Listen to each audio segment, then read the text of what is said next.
American president Donald Trump കൊണ്ടുവന്ന big beautiful bill US. Congress പാസാക്കി. സൈന്യത്തിനും അതിർത്തി സുരക്ഷയ്ക്കും കൂടുതൽ തുക അനുവദിക്കുന്ന ബില്ല് കൂട്ട നാടുകടത്തൽ പദ്ധതിയും വ്യവസ്ഥ ചെയ്യുന്നുണ്ട്. മെഡിക്കെയ്ഡ് ആരോഗ്യ ഇൻഷുറൻസ് പദ്ധതിയിൽ $1.2 ട്രില്യൺ വരെ വെട്ടിക്കുറയ്ക്കാൻ ബില്ല് നിർദ്ദേശിക്കുന്നുണ്ട്.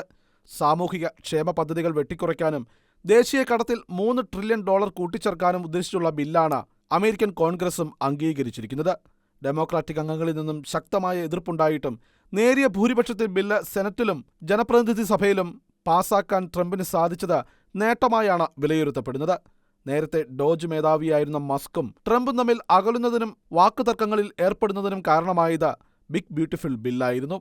214-നെതിരെ 218 വോട്ടിനാണ് ജനപ്രതിനിധി സഭ ബിൽ പാസാക്കിയത്.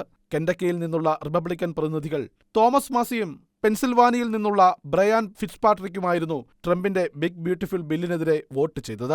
ഇരുസഭകളും പാസാക്കിയ ബില്ല് പ്രസിഡന്റ് ഒപ്പിടുന്നതോടെ നിയമമാകും. ഡൊണാൾഡ് ട്രംപ് ഇന്ന് ഒപ്പിടുമെന്നാണ് വൈറ്റ് ഹൗസ് വൃത്തങ്ങൾ പ്രതികരിച്ചിരിക്കുന്നത്. ചരിത്രപരമായ നേട്ടമെന്നായിരുന്നു ബില്ല് യു.എസ്. കോൺഗ്രസിൽ പാസ്സായതിനു പിന്നാലെ ഡൊണാൾഡ് ട്രംപ് പ്രതികരിച്ചത്. ഇതുവരെ അമേരിക്കൻ പ്രസിഡന്റുമാർ ഒപ്പിട്ടതിൽ വെച്ചുള്ള ഏറ്റവും വലിയ ബില്ലെന്നായിരുന്നു ട്രംപ് കൂട്ടിച്ചേർത്തത്.